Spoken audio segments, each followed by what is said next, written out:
Last night was absolutely a dream. Wow. For those that sold, there was a lot. I am sorry. I was one of the advocates for a hold this week.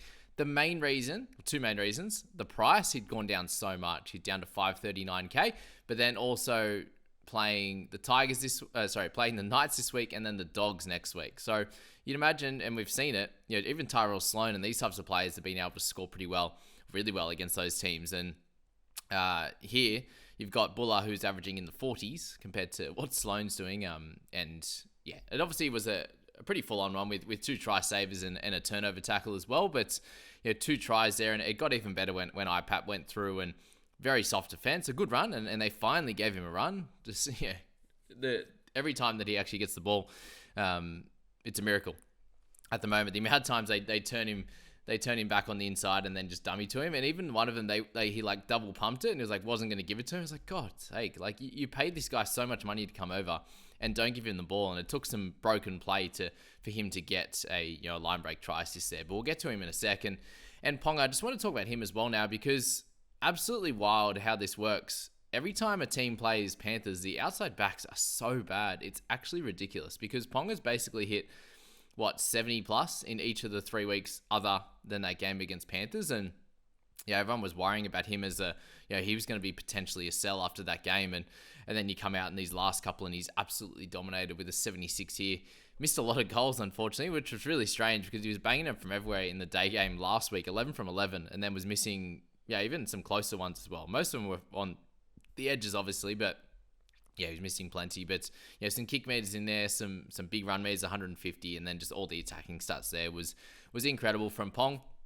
And I suppose we need to talk about Greg Marzhew as well, because yes, this was against the Tigers, but this is Greg. This is his type of game. He got a very easy try at the start. He should have got two, but a lovely try saver from Seyfarth, and also Buller saved that one. But the amount of tackle breaks and run meters he gets on a standard regular basis, it gets him closer to 40 in base each and every week. And to go along with a try saver turnover tackle was the extra of the week. But the 3 line breaks, the try there, just adds on top of that. And he can get these games of 70s against the lesser teams, then he'll get a 40 against a better team. And he still got close to a 40, I believe, against Panthers as well. So he's one of those guys that is almost matchup proof. He's just going to go bigger against some of the lesser teams there for sure. So Greg, he's obviously not as expensive as he once was as well, down at 668. So yeah, definitely if you grabbed him, and the great Scoop has him in his side. So it doesn't have Buller, so it almost cancels itself out in this week, but obviously a better buy and a better guy to have in your squad for the rest of the season than Dream is. Dream was more just like a couple of week play, as a hold, and then you could go from there. Frizzell, 70. I did see a few people bring him back into their side, and some amazing work from him in this one with 3 offloads and 8 tackle breaks is absolutely incredible. And yes, against the Tigers, and that won't happen each and every week, but he is going to be that guy that hits that 52 average on a regular basis there. So yeah, another one of those edges that if you didn't have a Bateman, IPAP, if you're not going for Fafita, then someone like Frizzell is going to be awesome for your side. So well done to anyone who grabbed Tyson in this one. Yeah, we spoke about Doreen there, and obviously Dom Young's the next one, 68. He had a couple of good runs, a couple of good tries as well.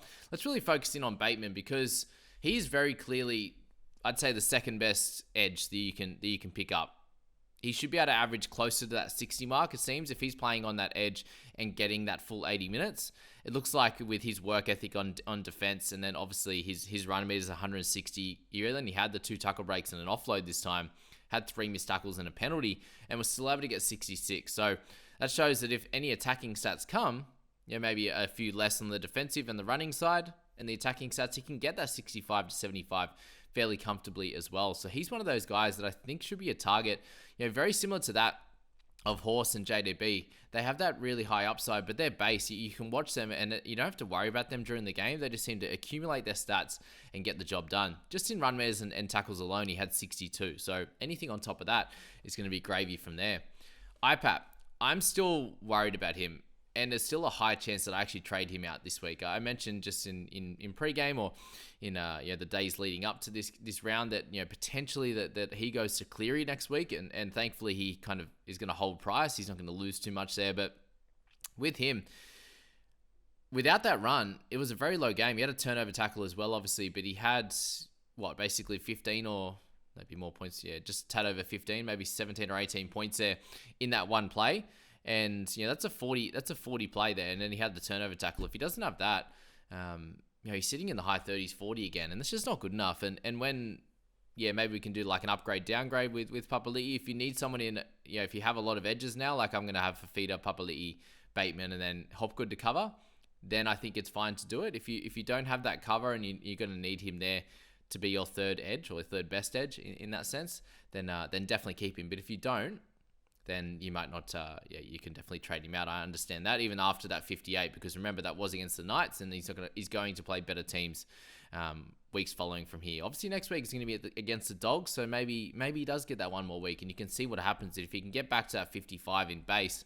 Then maybe you hold steady, and we might regret it if we do trade him next week because they are up against the Dogs. So keep that in mind there.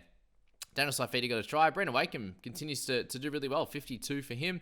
He's made 230k now since he's got into this side. So if you are one of the Wakeham holders or someone that grabbed him early and held on, give yourself a shout out in the comments. That'd be cool.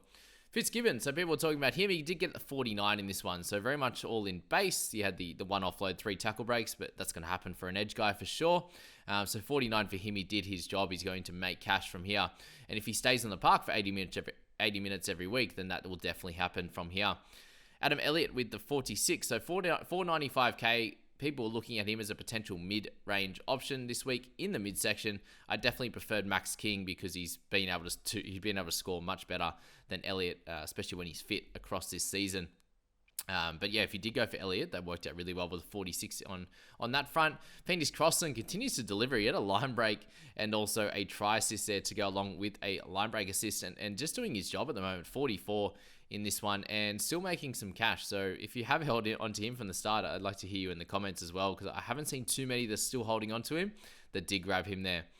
Bradman Best got a try assist and a try for 42. So a little bit upsetting, just mainly around the fact that he had 6 missed tackles, and Stafford Toa was doing really well for the most part on that side. He had the 3 tackle breaks, but Bateman's in there getting a couple, and obviously the winger as well in Kapoa, which I'm not sure if he got any, but we'll find out as we get down there anyway. But he got a 42, so definitely something to look at. He went off with 5 minutes to go there.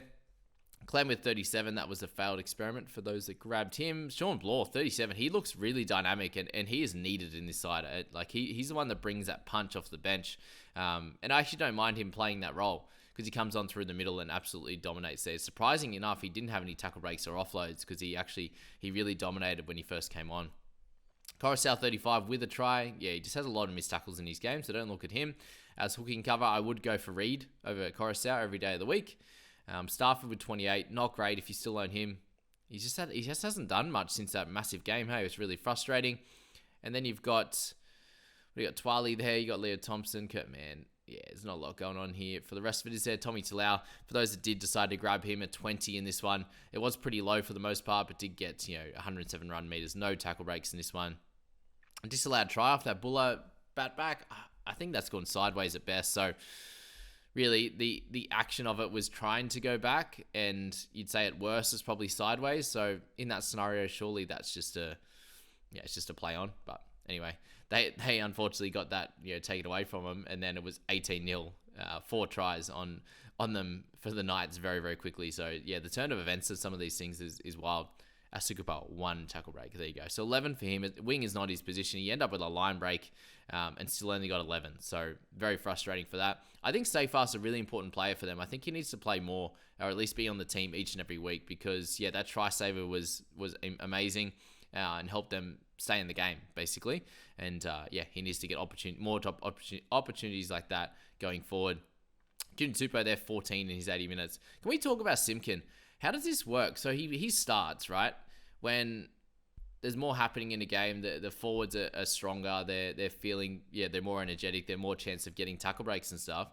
And he comes on, and when he plays these low minutes off the bench, he scores like 8, 10, 12.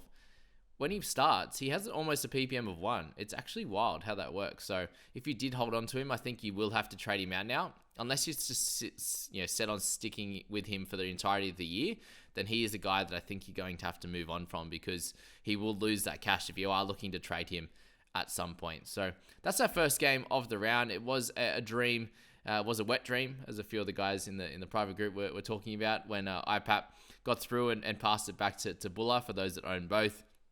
Imagine with that 4 players that I have personally with the IPAP, Bateman, Buller, and also Ponga. Obviously, Ponga is very widely owned. The other guys are about that 40 or 50% mark at the moment. That really we should be in for a pretty solid week, and we'll see how everything plays out when we get some 24-hour team reveals, obviously with Cleary and stuff like this in the afternoon. So just check those if you can. So 24 hours before the Panthers game, you can have a look and see if Cleary's still on the list. And make some decisions from there. But I hope you really enjoyed that game. Obviously, from a fantasy perspective, it was really good. If you had a bunch of plays in there, I hope you kept them and you did well. So good luck with that today. There's 3 games today, 3 games tomorrow. I can't wait for it. See you later.